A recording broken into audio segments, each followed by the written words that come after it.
Doctor Ashok Kumar Gadia का जन्म भक्ति और शक्ति के संगम स्थल राजस्थान के चित्तौड़गढ़ जिले में हुआ। आपने बीकॉम, एफसीए और पीएचडी कर शिक्षा के क्षेत्र में अपना एक अलग मुकाम बनाया है। आपकी कीर्ति देश विदेश तक फैली हुई है। आपके कर्मों की सुगंध से हजारों नौजवान महक रहे हैं। आप वर्तमान में मेवाड़ विश्वविद्यालय के कुलपति, मेवाड़ ग्रुप ऑफ इंस्टीट्यूशन के चेयरमैन सहित एक दर्जन शिक्षा संस्थानों के पदेन अध्यक्ष एवं सदस्य हैं। आपकी अब तक एक दर्जन से अधिक किताबें प्रकाशित हो चुकी है। इनके अलावा आपके विभिन्न शोध पत्र देश विदेश की पत्र पत्रिकाओं में प्रकाशित हो चुके हैं। आपको भारत के राष्ट्रपति द्वारा राष्ट्रीय best scout award, civil society Ghaziabad द्वारा नागौर गौरव सम्मान, centre for education growth and research New Delhi द्वारा राष्ट्रीय शिक्षा गौरव सम्मान, उत्तर प्रदेश के राज्यपाल आनंदीबेन पटेल द्वारा दिव्य भारत सप्तक भूषण सम्मान, अखिल भारतीय प्रधान संगठन अलीगढ़ द्वारा भारत गौरव सम्मान, उत्तर प्रदेश उप मुख्यमंत्री ब्रजेश पाठक द्वारा लखनऊ में श्रेष्ठ शिक्षाविद सम्मान सहित अनगिनत सम्मानों से सम्मानित किया जा चुका है। सामाजिक और आध्यात्मिक स्तर के अलावा शिक्षा और जीवन पर डॉक्टर अशोक कुमार गादिया के क्या विचार है, आइए सुनते हैं उनकी ही जुबानी। अशोक जी, आपके जीवन का मिशन क्या है? बड़ा अच्छा सवाल किया आपने। मेरे जीवन का मिशन क्या है? मेरे जीवन का मिशन यह है कि मैं इस देश और समाज के लिए कुछ कर सकूं और विशेष रूप से आने वाली पीढ़ी, जिसको हम नौजवान पीढ़ी कहते हैं, उनकी शिक्षा में, उनके प्रशिक्षण में, उनके रोजगार में सहायक बनूं, उनमें आत्मविश्वास पैदा करूं, उनको देश और समाज के साथ जोड़ूं और इन नौजवान बच्चों को सहअस्तित्व का पाठ पढ़ाऊं। तो हम ये भी जानना चाहेंगे कि आपका विजन क्या है? मेरा विजन स्पष्ट है। मैं अपने विजन में बहुत क्लियर हूं और ये मैंने कहीं पढ़ के नहीं बनाया है, मैंने खुद महसूस करके बनाया है। मेरा ये मानना है कि भारत का विकास तभी संभव है जब यहाँ के नौजवानों को हम विकास के रास्ते पर अग्रसर करें, उनको ठीक से शिक्षित करें, प्रशिक्षित करें, रोजगार के साथ जोड़ें, उनको आत्मविश्वासी बनाएं, आत्मनिर्भर बनाएं। या तो वो कोई अच्छा काम करे या अच्छा व्यवसाय शुरू करे। और यह जब तक हम अपने नौजवानों को राष्ट्र की मुख्य धारा में नहीं लाएंगे, तब तक यह देश विश्वगुरु नहीं बन सकता, यह देश विश्व की सबसे बड़ी अर्थव्यवस्था नहीं बन सकता। और इसमें बनने के पूरे पोटेंशियल है, पूरे चांसेस हैं, बशर्ते कि हम, हमारा समाज और हमारी सरकार और हमारे नीति निर्धारक इस बात को तय कर ले कि हमें अपने नौजवानों को सही रास्ते ले जाना। तो भी शिक्षा जगत में आने का क्या मकसद रहा? शिक्षा जगत में आने का मकसद सिर्फ इतना ही है कि इस देश के गांव के, गरीब घरों के, सुदूर इलाकों के नौजवानों को शिक्षित करना, प्रशिक्षित करना, रोजगार के साथ जोड़ना और राष्ट्र की मुख्य धारा में लाना। इसके लिए मैंने शिक्षा जगत में प्रवेश किया और मैं पूर्ण संतुष्टि के साथ ये कह सकता हूँ कि जितना प्रयास मुझसे हुआ उतना मैंने किया और आगे भी करता रहूँगा। आज जो सन 1997-98 में सिर्फ 50 विद्यार्थियों से शुरू किया, वो कारवां बढ़ता चला गया और आज लगभग 16,000 विद्यार्थी इस तबके के, जिसमें 75% बच्चे SC, ST, OBC माइनॉरिटी के हैं, गाँव से ताल्लुक़ रखते हैं, गरीब घरों से ताल्लुक़ रखते हैं और वह शिक्षा प्राप्त कर रहे हैं, रोजगार प्राप्त कर रहे हैं और देश विदेश में अपने देश का परचम फैला रहे हैं। वो समाज की मुख्य धारा में आए, ये मेरा मकसद था और काफ़ी हद तक उसमें कामयाब हुआ हूँ। ईश्वर से प्रार्थना करता हूँ आगे भी मुझे कामयाबी बख्शे और मैं इस मिशन को पूरी ज़िंदगी भर चलाता रहूँ। क्योंकि आप लंबे अरसे से शिक्षा जगत से जुड़े हुए हैं, विद्यार्थियों में वो कौन सा गुण है जिसे आप देखना चाहते हैं? विद्यार्थियों में मैं ये देखना चाहता हूँ कि एक तो वो आत्मविश्वासी बने, आत्मनिर्भर बने और उनमें साहस की कमी ना हो,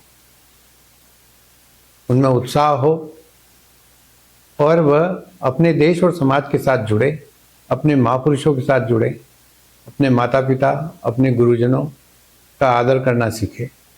बस इतना अगर कर जाएंगे तो हमारा राष्ट्र कहीं से कहीं पहुंच जाएगा। अच्छा, तो ये देश की नई शिक्षा नीति को लेकर ये कितनी कारगर है, आपका क्या नजरिया? देश की नई शिक्षा नीति सन 2020 में आई। उद्देश्य उसके बहुत अच्छे हैं, अभी लागू हो रही है। अगर ये ठीक से लागू हो जाए तो ये विश्व की सर्वश्रेष्ठ शिक्षा नीतियों में से एक होगी, लेकिन देखना यह है कि कितनी लागू हो पाती है। उसमें समाज और सरकार इस शिक्षा नीति पर कितना सहयोग करता है, उसी पर नीतियां तो हमेशा हम अच्छी ही बनती है, उनके क्रियान्वयन में ही कुछ कमियां रह जाती है जिसकी वजह से वांछित परिणाम नहीं आते। लेकिन मैं उम्मीद करता हूं कि हमारे आदरणीय प्रधानमंत्री श्री नरेंद्र मोदी जी के नेतृत्व में जो भारत सरकार चल रही है और जो राज्य की सरकारें चल रही है और जो समाज अब जागरूक हुआ है अपने बच्चों की शिक्षा दीक्षा को लेकर, उनके प्रशिक्षण को लेकर, उनके रोजगार को लेकर, तो ये शिक्षा नीति सफल होगी और हमारे युवाओं की आशा और आकांक्षाओं के अनुरूप खरी उतरेगी। क्योंकि आपके दृष्टिकोण में देश के विकास में शिक्षा की क्या भूमिका है? मैं ये कहूँगा कि देश के विकास में, देश की विकास की अगर कोई रीढ़ है तो वो इस देश की शिक्षा है। अगर शिक्षा हमारी गुणवत्तापूर्ण हुई, रोजगार परक हुई, समाज की मुख्य धारा में लाने वाली हुई और नौजवानों में संस्कार पैदा करने वाली हुई, तो देश का विकास पूरी तरीके से होगा। वरना भौतिक विकास तो हो सकता है लेकिन नैतिक विकास नहीं होगा। क्योंकि हम ये भी जानना चाहेंगे कि नए भारत की कल्पना कैसे? नया भारत अब नई करवटें ले रहा है, नई उमंग के साथ आगे चल रहा है। आदरणीय प्रधानमंत्री जी ने कहा है कि सन 2050 तक हम विश्व गुरु बनेंगे, विश्व की सबसे बड़ी आर्थिक शक्ति बनेंगे। और मैं आपकी जानकारी के लिए बताऊं कि लगभग अभी 60 करोड़ युवा इस देश में हैं। हम विश्व की सबसे बड़ी युवा आबादी के देश हैं और अगले 20 सालों तक हम देश की सबसे बड़ी युवा आबादी के देश रहेंगे। हमें सिर्फ अपने युवाओं को ठीक करना है, उन्हें ठीक से शिक्षित, प्रशिक्षित और उत्साहित करना है, उनका मनोबल बढ़ाना है, उनमें आत्मविश्वास जगाना है। फिर आप देखिए देश तो बहुत आगे बढ़ जाएगा। जितनी हमने कल्पना भी नहीं की होगी उससे कई गुना आगे बढ़ेगा। सबसे बड़ी युवा आबादी वाला आप देश बता रहे हैं, नौजवानों के लिए ऐसे में आपका क्या विचार है, क्या समझ? मैं नौजवानों को कहना चाहता हूं कि विश्व में असीम संभावनाएं हैं। आप अपने उत्साह को बनाए रखें, अपने मनोबल को कमजोर ना होने दें। परेशानियां, कठिनाइयां सबको आती है, उनका डटकर मुकाबला करें और आगे बढ़ें। विश्व के कोने कोने में अपनी शिक्षा के माध्यम से, अपनी संस्कारों के माध्यम से, अपनी संस्कृति के माध्यम से विश्व के कोने कोने में जाएं और अपने परचम फहराएं। अभी भी हमारे नौजवान जो पढ़ लिख कर गए हैं, हालांकि बहुत कम संख्या में गए हैं, उन्होंने विश्व में अपना डंका बजाया है। हम हथियारों के माध्यम से, हिंसा के माध्यम से, सांप्रदायिकता के माध्यम से विश्व पे नहीं छाना चाहते। हम अपनी शिक्षा के माध्यम से, अपने कौशल के माध्यम से और अपनी संस्कृति और सभ्यता के माध्यम से विश्व पर छाना चाहते हैं और इन नौजवानों में ये पोटेंशियल है, बस बशर्ते कि हमारी सरकार और समाज अपने नौजवानों पर ध्यान दे। तो जी 1 जनवरी 2026 को आपका जन्मदिन है तो ज्यादातर जो महापुरुष होते हैं वो अपने जन्मदिन पर या अपने माता पिता लेते हैं। हम ये जानना चाहेंगे कि आपके जन्मदिन पर आप नए संकल्पों को ले रहे हैं ताकि क्षेत्र में समाज सेवा वो भी हमें साझा करें। इस जन्मदिन पर अचानक ही कल परसों एक विचार आया कि हम अभी समाज में पूरे विश्व में जो सबसे ज़्यादा तकलीफदेह विषय है चल रहा है वो है उग्रवाद का, रेडिकलिज्म का, और चाहे वो किसी भी रिलीजन का हो तो वो रेडिकलिज्म कंट्रोल होना चाहिए और वह उसके लिए बातचीत के लिए हमें समाज के प्रबुद्ध वर्ग को आगे आना चाहिए। तो मैं इस पर काम करूंगा और सह अस्तित्व का पाठ हर भारतीय पढ़े, को एग्जिस्टेंस का पाठ, सभी फेथ का रेस्पेक्ट करते हुए सब हम साथ कैसे रह सकते हैं इसके तौर तरीके हमें समझने चाहिए। इस पर मैं काम करना चाहता हूँ। अभी हमने आपकी एक कविता भी पढ़ी है और कविता में लिखी है। उस कविता में चंद लाइनें हैं, कमजोर मत बनना, कमजोर का कोई साथी नहीं, लायक बनो मांगने वाले नहीं। इस कविता के बारे में हमें विस्तार से कविता भी हमें सुनाए हमारे दर्शकों। जी, ये कविता कोई कविता नहीं है, मैंने अपने मन के विचार हैं, कवि तो मैं नहीं हूँ, लेकिन जो मेरे मन में विचार आते हैं उसको मैं लिख देता हूँ और मैं आपके सामने रखता हूँ उसको। अपने आप को पहचानो, कुछ समय अपने आप को देना सीखो, समय देकर देखो और पूछो कि मैं कौन हूं, मेरा लक्ष्य क्या है, मैं दुनिया में क्यों आया हूं। अपने ऊपर कोई दबाव न महसूस करते हुए सोचो कि मेरे जीवन का लक्ष्य क्या है। लक्ष्य निर्धारण कर, मगर न परिवार का न लक्ष्य निर्धारण कर, लक्ष्य निर्धारण कर अपने आप का, मगर न परिवार का, न सगे संबंधियों का, न मित्रों का, न और किसी का। हाँ, मार्गदर्शन हो सकता है पर दबाव नहीं। सिर्फ मन की बात शांत चित्त से अपने मन एवं उसकी प्रकृति से पूछो। मन एवं अपनी प्रकृति, अपने आप की क्या प्रकृति है उससे पूछो कि तू क्या करना चाहता है, क्या बनना चाहता है, कैसे अपनी जिंदगी बिताना चाहता है। उत्तर अपने मन से लो और चल पड़ो अपने लक्ष्य को हासिल कर। उत्तर अपने मन से लो और चल पड़ो अपना लक्ष्य हासिल करने। फिर कैसा विश्राम, फिर कैसा भटकाव, फिर कैसा पुनर्विचार, फिर कैसा पछतावा।